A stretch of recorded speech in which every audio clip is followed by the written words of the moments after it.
Assalamualaikum, I'm Alina. Here are today's news updates. Report पेश करते हैं मियां वाहिद Imran, deputy bureau chief.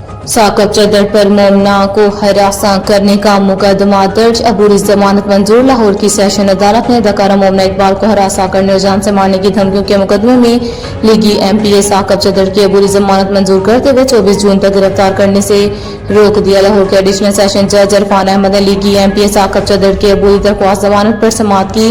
मुलजम Saqib चदर अपने वकील मियां अली अशफाक के हमरा अदालत के रूबरू पेश हुआ। वकील ने बताया कि NCCIA बेबुनियाद मुकदमा दर्ज किया, शामिल तफ्तीश होने के लिए तैयार है। अदालत अबूरी जमानत मंजूर करे, जिस पर अदालत ने 24 जून तक अबूरी जमानत मंजूर करते हुए मुकदमे का रिकॉर्ड तलब कर लिया।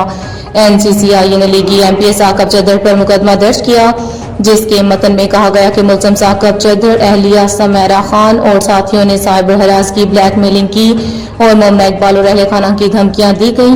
जबकि मोमना इकबाल ने साकब चदर की पहली शादी का इल्म होने पर मोमना इकबाल ने शादी से इनकार किया। इनकार पर साकब चदर ने प्राइवेट वीडियोस भेजकर ब्लैकमेल करना शुरू कर दिया।